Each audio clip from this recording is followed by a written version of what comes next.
The Autobiography of an Ex-Colored Man by James Weldon Johnson, Chapter 4. The farther I got below Washington, the more disappointment I became in the appearance of the country. I peered through the car windows, looking in vain for the luxuriant, semi-tropical scenery which I had pictured in my mind. I did not find the grass so green, nor the woods so beautiful, nor the flowers so plentiful, as they were in Connecticut.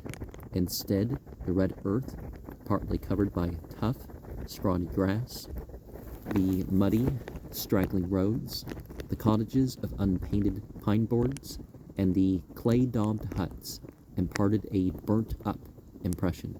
Occasionally, we went through a little white and green village that was like an oasis in a desert. When I reached Atlanta, my steadily increasing disappointment was not lessened. I found it a big, dull, red town, this dull red color of that part of the South I was then seeing had much, I think, to do with the extreme depression of my spirits. No public squares, no fountains, dingy streetcars, and, with the exception of 3 or 4 principal thoroughfares, unpaved streets. It was raining when I arrived, and some of these unpaved streets were absolutely impassable. Wheels sank to the hubs in red mire, and I actually stood for an hour and watched 4 or 5 men work to save a mule, which had stepped into a deep sink from drowning, or rather suffocating in the mud. The Atlanta of today is a new city. On the train, I had talked with one of the Pullman car porters, a bright young fellow who was himself a student, and told him that I was going to Atlanta to attend school. I had also asked him to tell me where I might stop for a day or two until the university opened. He said I might go with him to the place where he stopped during his layovers in Atlanta. I gladly accepted his offer and went with him along one of those muddy streets until we came to a rather rickety-looking frame house, which we entered. The proprietor of the house was a big, fat, greasy-looking brown-skinned man. When I asked him if he could give me accommodation, he wanted to know how long I would stay. I told him perhaps 2 days, not more than 3. In reply, he said, "Oh, that's all right then." At the same time, leading the way up a pair of creaky stairs, I followed him and the porter to a room, the door of which the proprietor opened while continuing. It seemed his remark, "Oh, that's all right then," by adding, "You can sleep in that cot in the corner there, 50 cents, please." The porter interrupted by saying, "You needn't collect from him now. He's got a trunk." This seemed to satisfy the man, and he went down, leaving me and my porter friend in the room. I glanced around the apartment and saw that it contained a double bed and 2 cots, 2 washstands, 3 chairs, and a time-worn bureau with a looking-glass that would have made Adonis appear hideous. I looked at the cot in which I was to sleep and suspected, not without good reasons, that I should not be the first to use the sheets and pillowcase since they had last come from the wash. When I thought of the clean, tidy, comfortable surroundings in which I had been reared, a wave of homesickness swept over me that made me feel faint. Had it not been for the presence of my companion, and that I knew this much of his history, that he was not yet quite 20, just 3 years older than myself, and that he had been fighting his own way in the world, earning his own living, and providing for his own education since he was 14, I should not have been able to stop the tears that were welling up in my eyes. I asked him why it was that the proprietor of the house seemed unwilling to accommodate me for more than a couple days. He informed me that the man ran a lodging house, especially for Pullman porters, and as their stays in town were not longer than 1 or 2 nights, it would interfere with his arrangements to have anyone stay longer. He went on to say, "You see, this room is fixed up to accommodate 4 men at a time, while by keeping a sort of table of trips in and out of the men and working them like checkers, he can accommodate 15 or 16 in each week, and generally avoid having an empty bed. You happen to catch a bed that would have been empty for a couple of nights." I asked him where he was going to sleep. He answered, "I sleep in that other cot. Tonight, tomorrow night I go out." He went on to tell me that the man who kept the house did not serve meals, and that if I was hungry, we would go out and get something to eat. He went into the street, and passing the railroad station, I hired a wagon to take my trunk to my lodging place. We passed along until finally we turned into a street that stretched away up and down the hill for a mile or two, and here I caught my first sight of colored people in large numbers. I had seen little squads around the railroad stations on my way south, but here I saw a street crowded with them. They filled the shops and thronged the sidewalks and lined the curb. I asked my companion if all the colored people in Atlanta lived in this street. He said that they did not, and assured me that the ones I saw were of the lower class. I felt relieved, in spite of the size of the lower class, the unkempt appearance, the shambling, slouching gait, and loud talk and laughter of these people aroused in me a feeling of almost repulsion. Well, it helps to talk to be heard and not more, right? Only one thing about them awoke a feeling of interest. That was their dialect. I had read some Negro dialect, and I heard snatches of it on my journey down from Washington, but here I heard it in all of its fullness and freedom. I was particularly struck by the way in which it was punctuated by such exclamatory phrases as "Lord of mercy," "Gwan man," "Bless my soul," "Look here, child." These people talked and laughed without restraint. In fact, they talked straight from their lungs, and laughed from the pits of their stomachs, and this hearty laughter was often justified by the droll humor of some remark. I paused long enough to hear one man say to another, "What's the matter with you and your friend Sam?" And the other came back like a flash, "My friend, my friend, man, I'd go to his funeral just the same as I'd go to a minstrel show." I have since learned that this ability to laugh heartily is, in part, the salvation of the American Negro. It does much to keep him from going the way of the Indian.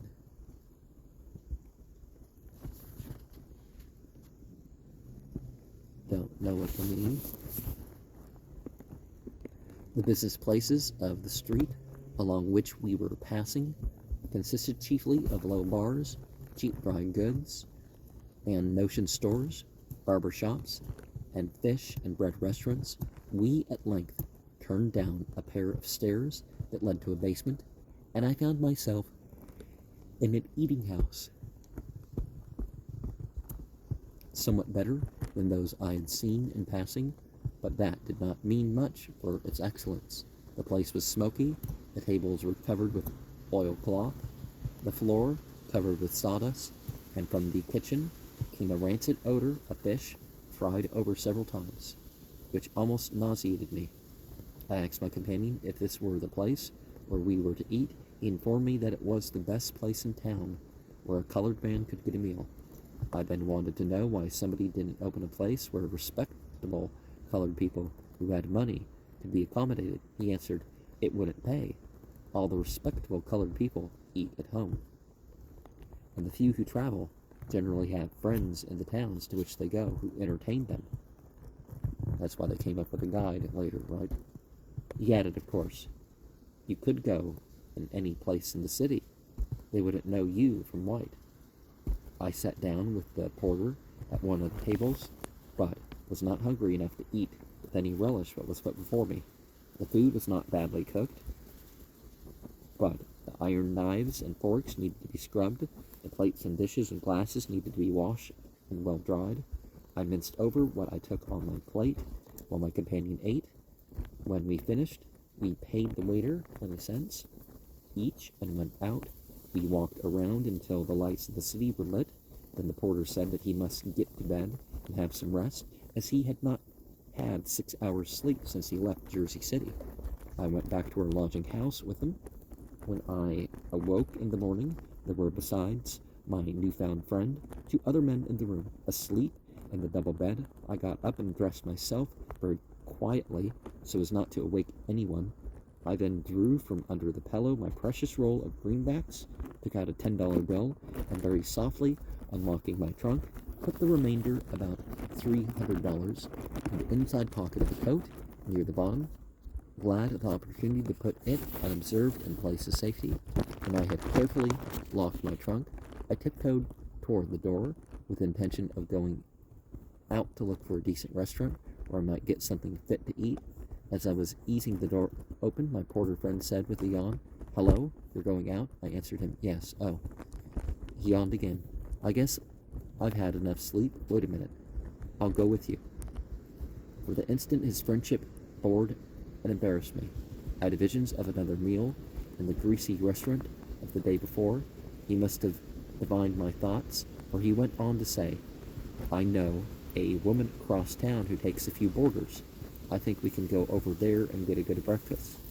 With a feeling of mingled fears and doubts regarding what the breakfast might be, I waited until he had dressed himself. When I saw the main appearance of the cottage we entered, my fears vanished, and when I saw the woman who kept it, my doubts followed the same course.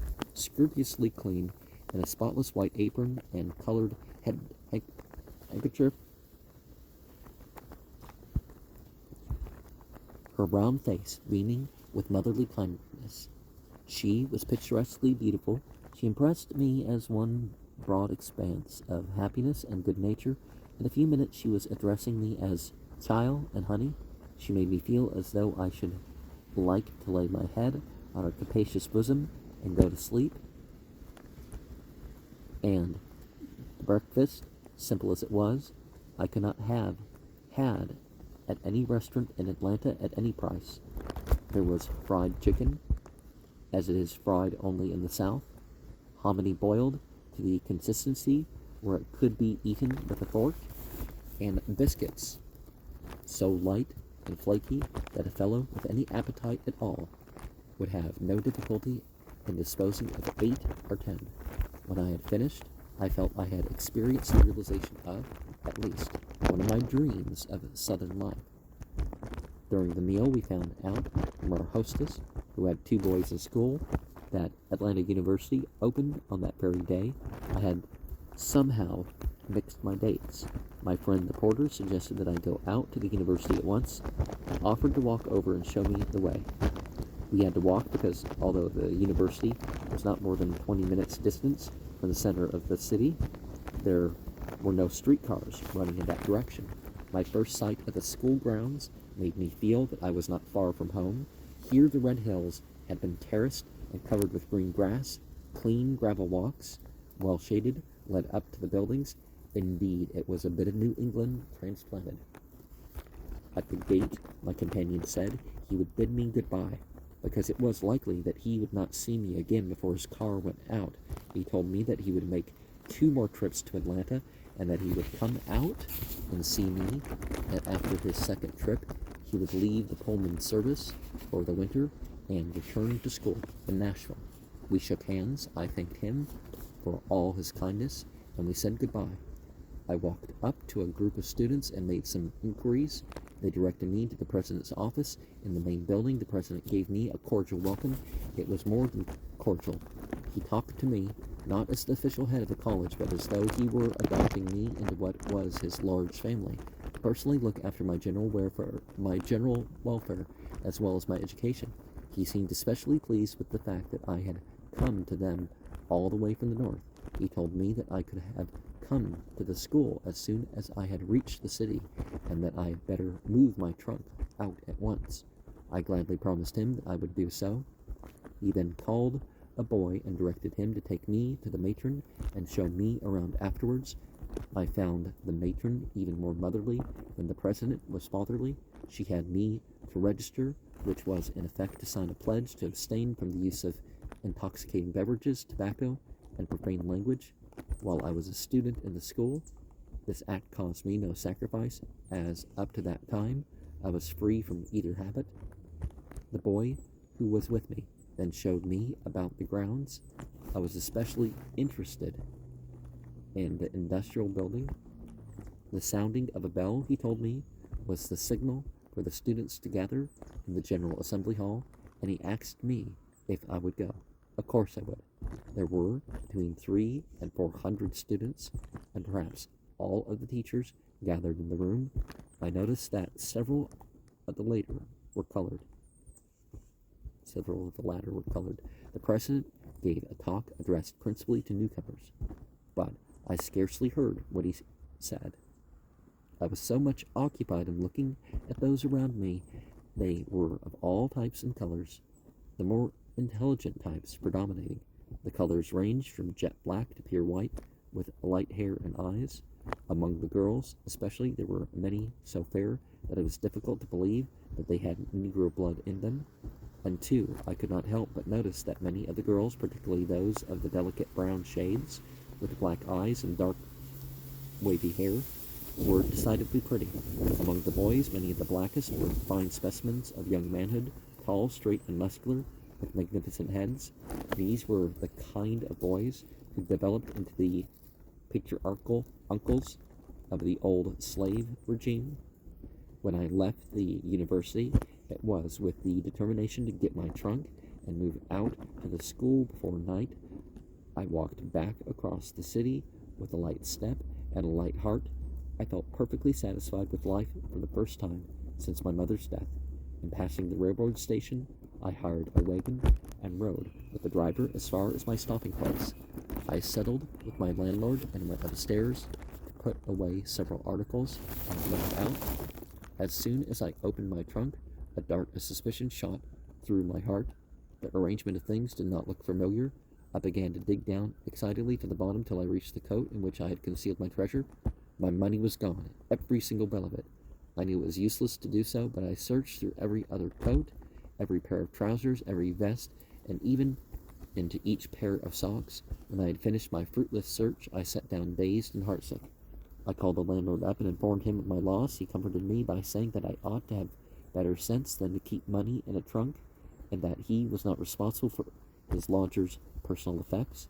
His cooling words brought me, enough to my senses, to cause me to look and see if anything else was missing. Several small articles were gone, among them a black and gray necktie of odd design upon which my heart was set. Almost as much as the loss of my money, I felt the loss of my tie. After thinking for a while, as best I could, I wisely decided to go at once back to the university and lay my troubles before the president. I rushed breathlessly back to the school. As I neared the grounds, the thought came across me. Would not my story sound fishy? Would not it place me in the position of an impostor or beggar? What right had I to worry these busy people with the results of my carelessness? If the money could not be recovered, and I doubted that it could, what good would it do to tell them about it? The shame and embarrassment which the whole situation gave me caused me to stop at the gate. I paused, undecided, for a moment, and then turned and slowly retraced my steps, and so changed the whole course of my life. If the reader has never been in a strange city without money or friends, it is useless to try to describe what my feelings were. He cannot understand. If he has been, it is equally useless, for he understands more than words could convey. When I reached my lodgings, I found in the room one of the porters who had slept there the night before. When he heard what misfortune had befallen me, he offered many words of sympathy and advice. He asked me how much money I had left. I told him that I had $10 or $12 in my pocket. He said, "That won't last you very long here, and you will hardly be able to find anything to do in Atlanta. I'll tell you what you do. Go down to Jacksonville, and you won't have any trouble to get a job in one of the big hotels there, or in St. Augustine. I thanked him, but intimated my doubts of being able to get to Jacksonville on the money I had. He reassured me by saying, "Oh, that's all right. You express your trunk on through, and I'll take you down in my closet." I thanked him again, not knowing then what it was to travel in his porter's closet. He put me under a deeper debt of gratitude by lending me $15, which he said I could pay back after I had secured work. His generosity brought tears to my eyes, and I concluded that, after all, there were some kind hearts in the world. I now forgot my troubles in the hurry and excitement of getting my trunk off in time to catch the train, which went out at 7 o'clock. I even forgot that I hadn't eaten anything since morning. We got a wagon. The porter went with me and took my trunk to the express office. My new friend then told me to come to the station at about 7:15 and walk straight to the car where I should see him standing and not to lose my nerve. I found my role not so difficult to play as I thought it would be, because the train did not leave from the central station, but from the smaller one where there were no gates and guards to pass. I followed directions, and the porter took me on his car and locked me in his closet. In a few minutes, the train pulled out for Jacksonville. I may live to be 100 years old, but I shall never forget the agonies I suffered that night. I spent 12 hours doubled up in the porter's basket for soiled linen, not being able to straighten up on account of the shelves for clean linen just over my head. The air was hot and suffocating, and the smell of damp towels and used linen sickening. At each lurch of the car over the none too smooth track, I was bumped and bruised against the narrow walls of my narrow compartment. I became acutely conscious of the fact that I had not eaten for hours. The nausea took possession of me, and at one time I had grave doubts about reaching my destination alive. If I had the trip to make again, I should prefer to walk. And while we don't know the fact that the porter was saying, "Oh, well, he's got a trunk, so you don't have to take the money now," sort of indicated that he would have probably known that this person had money with them. So there was probably some involvement related to that. Or, it could have been the person said something and that made it, his belongings more vulnerable.